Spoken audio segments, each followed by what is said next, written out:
Hello students, welcome to online classes of supply chain management and logistics. In this lesson, we will be learning the concept of green supply chain management. These would be the topics under consideration, that is the concept and meaning of green supply chain management, elements of green supply chains, and enablers and barriers to green supply chain, along with few examples, okay? Now, as we have studied earlier, that supply chain management is a process where raw materials are converted into final products and then delivered to the end consumer. Right, this is our basic idea for supply chain management with whatever we have studied so far. So this process involves extraction and exploitation of natural resources. The wastes and emissions caused by the supply chain have become one of the main sources of serious environmental issues, including global warming and acid rain as well. So, in order to take corrective action, enterprises are trying to green their supply chains by creating collaborative networks of suppliers and customers and to promote purchase of environmentally superior products or to build responsible approaches to waste reduction and waste disposals. This is the basic idea of green supply chain management that is being used by the business organizations currently. So, if we have to see the definition of the term green supply chain management, it refers to the concept of integrating sustainable environmental process into traditional supply chain. This can include processes such as product design, material sourcing and selection, manufacturing and production, operations, and end of life management. So, this particular thing includes the entire product life cycle. So, the idea of green supply chain management refers to include or integrate sustainable environmental processes throughout the product life cycle.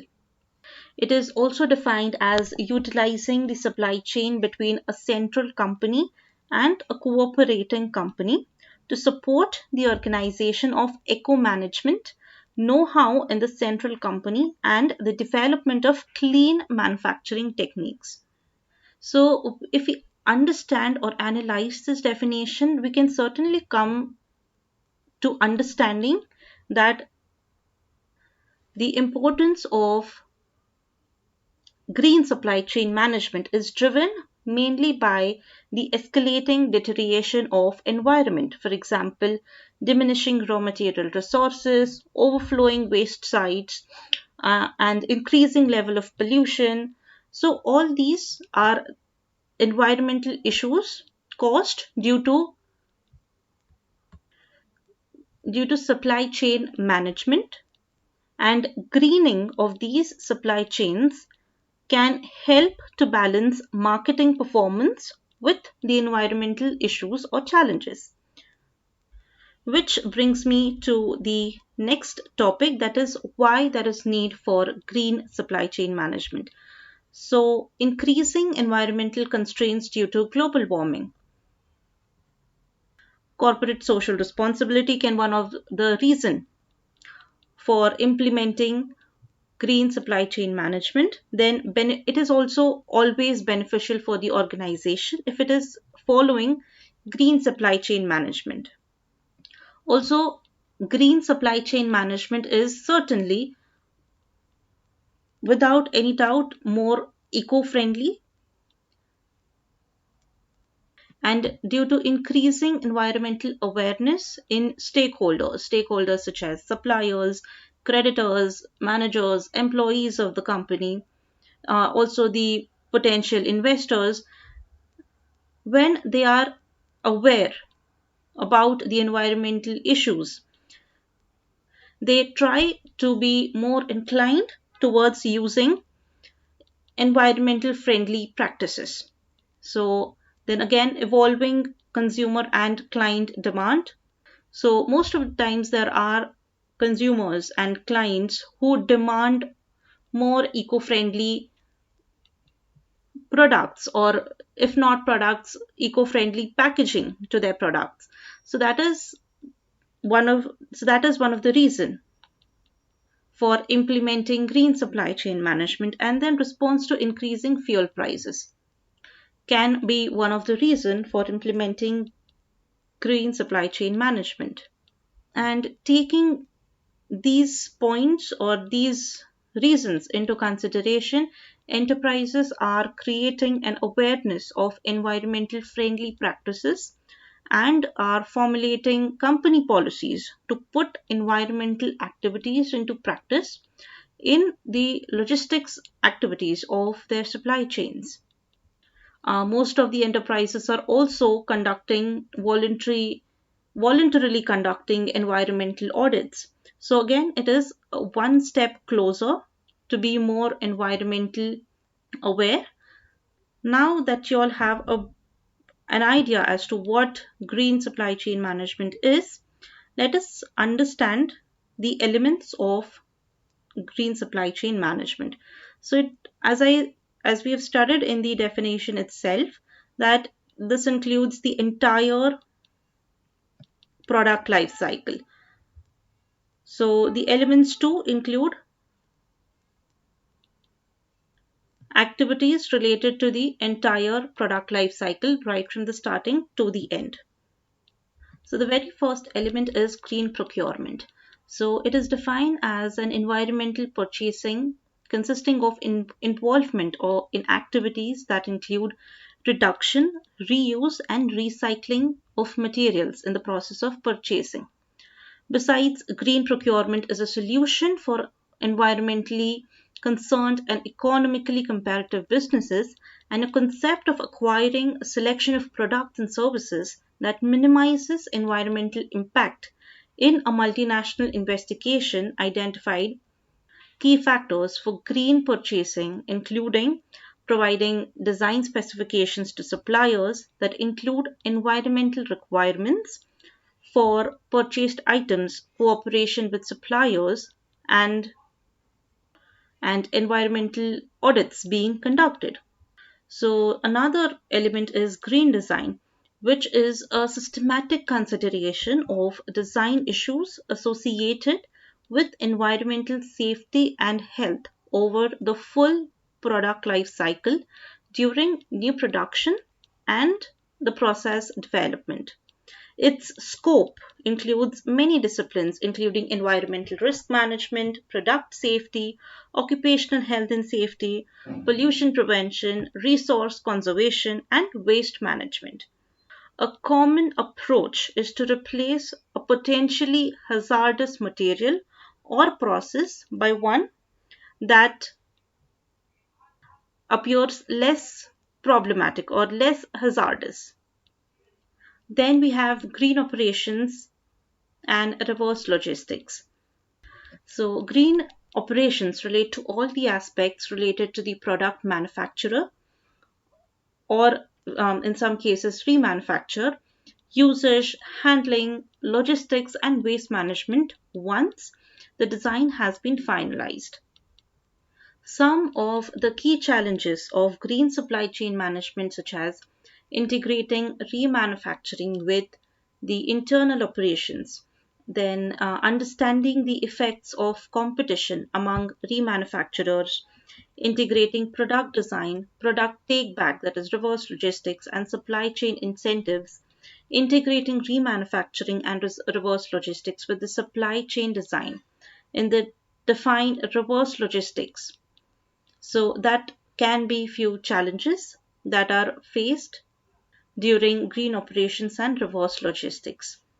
Reverse logistics activities include collection, combined inspection, selection, sorting, reprocessing, and uh, redistribution and disposal of the product. So, all these are the activities that come under reverse logistics. Coming to green manufacturing, It can be referred to the production processes which use inputs with relatively low environmental impacts, as we have already studied, right? It is more or less similar to green operations, right? And the last element is waste management. Waste reduction can be done at the source or prevention of pollution at every step of the organization's procedures, right?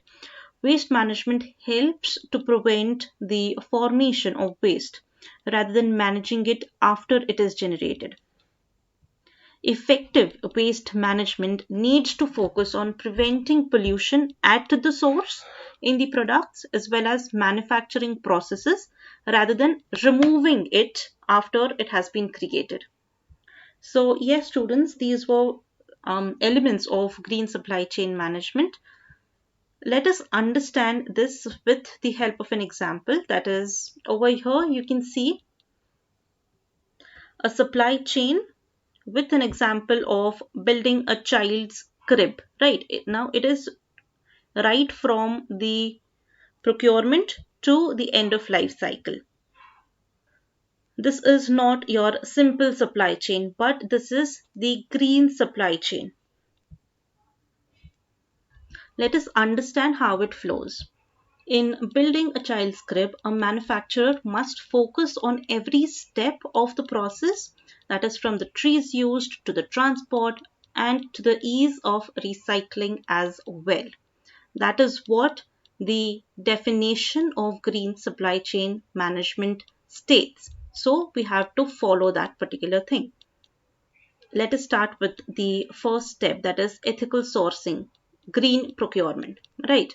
Trees are tagged for tracking. So, logging practices protect communities, air, water, and wildlife habitat. So, that is one of the ethical sourcing that needs to be taken into consideration while the procurement activity. Next step is manufacturing. So, parts are milled to specifications that are safe for workers, consumers, and the environment as well. Third step is packaging. So the crib is assembled and packaged in boxes made from post consumer recycled materials. So the packaging also plays a very important role when we speak about the green supply chain. Packaging should be just enough to protect the inside product from being spoiled or damaged, right? So packaging should be just enough to keep that product safe or to protect that product. Therefore, the material used for packaging can also be recycled material. Moving ahead with another step, that is transport. Trucks use cleanest technology, reduced idling, and travel the most direct route. That is, unless and until it is not necessary, unless and until it is necessary, try one can use the fastest or whatever route. But if it is not necessary, one can go for the most cleanest technology and a transport where less environmental harm is done. Then another is point of sale. Another step is point of sale. That is, information for consumer includes place of origin, chemicals used in manufacture, and then it finally goes to the customer for its use. Crib is easily assembled. Packaging is curbside recyclable. So whenever you see the big cardboard boxes, you can generally recycle them and reuse them. So crib as a product is not disposable. Rather, it is passed on to the family and friends. Right. Whenever we buy a crib, a wooden crib rather, we never just dispose it or throw it away, right? A crib is a nice thing. I mean, it has a lot of memories associated. So generally people try not to throw it, but it is passed on families and friends. So it is never disposed of like that. It is reused. Oh, by the way, for those who don't know what crib is पालना जिसमें हम लोग छोटे बच्चों को रखते हैं. I don't know crib का Hindi, but yes, in Marathi we called is palna. And then finally, end of life. No longer useful as crib, recyclable parts are recycled.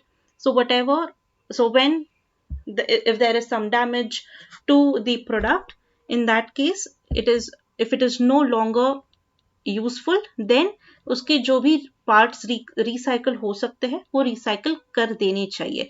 So that is the entire idea about green supply chain management.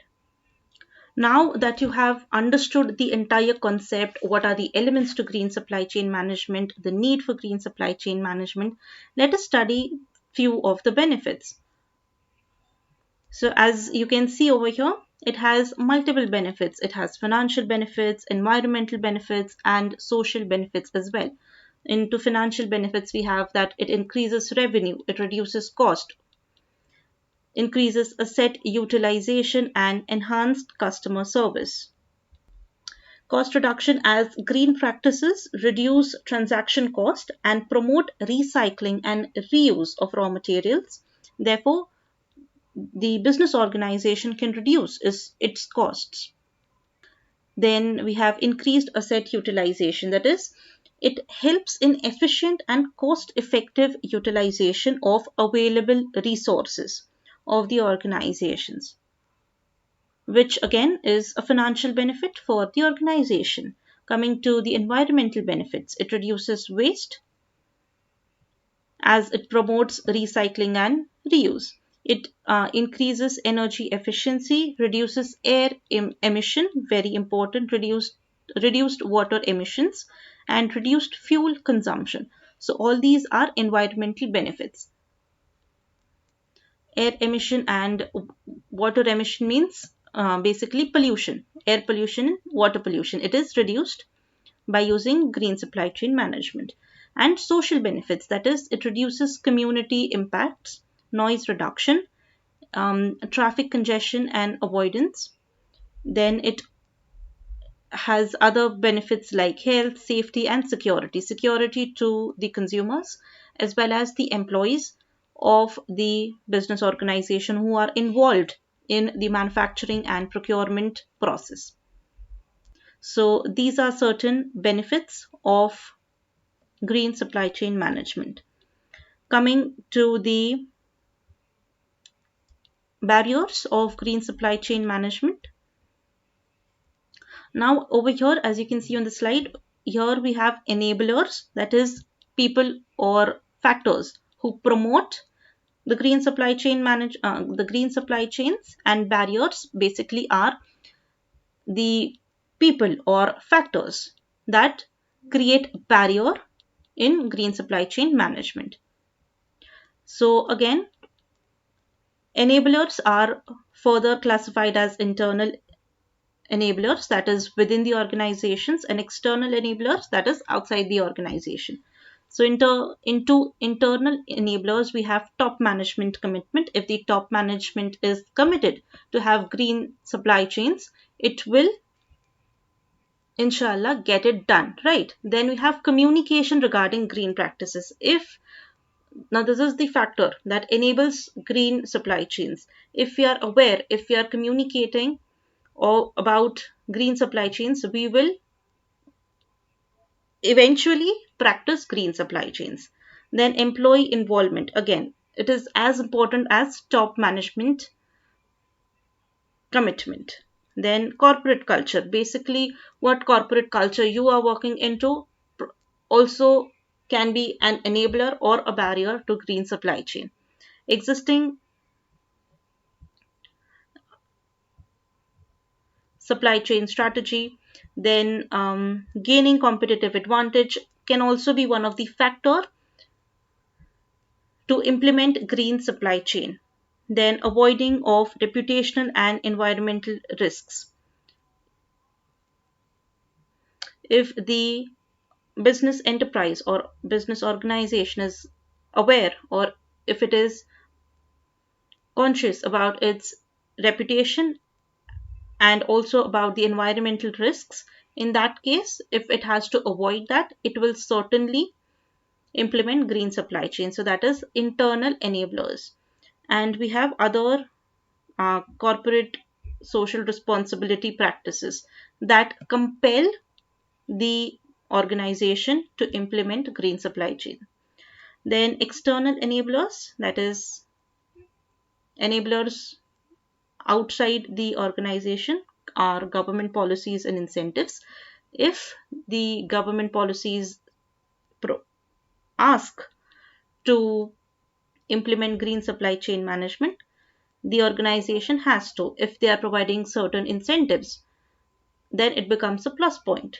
Then pressure from competitors. For example, if one organization in a particular industry is implementing green supply chain, it becomes a competitive advantage for that particular concern or for that particular organization. Therefore, other organizations in the same industry try to do it as well. Then customer demands. There are certain customers who are more concerned about what material is being used, what are the practices, the what are what the practice what practices are followed in manufacturing procurement of the material to produce a particular product.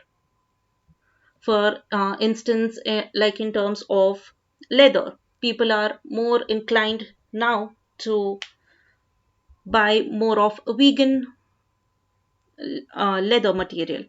So that is customers demand. Or in, if you have to take examples of cosmetics or skincare products, people are more inclined towards getting things which are sulfate and phosphate free, which are preservatives free. So due to customer demands, people are not people the organizations have to go green. Then we have pressure from investors. If yes, if the people who are investing in the company are of the opinion that we have to go green, in that case the company has to think of some policies and try to implement that. And pressures from NGOs. When I read this, the first thing came to my mind was PETA. That is, if NGOs take up a particular topic regarding, some environmental harm that is being done, or certain living beings or microorganisms are getting hurt, in that case they they can sometimes create pressure on the business organizations, and the organizations have to go green. So these are the factors or people that enable green supply chains, right? Then yes, another example that I can think of in external enablers for customer demands is people these days are more inclined towards getting packaging which is more eco-friendly. That is, these days these e-commerce websites are sending just these plastics, the products, into these white plastic, right, which is of no use. It can also not be easily recycled, right?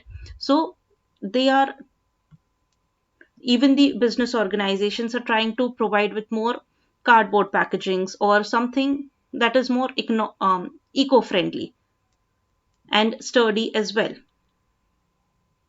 Then we have certain business organizations or certain companies that provide with beautiful packagings that can be recycled or reused. So that is things that the companies can do to go green and not cause harm to the environment. Then coming to the barriers to green supply chain,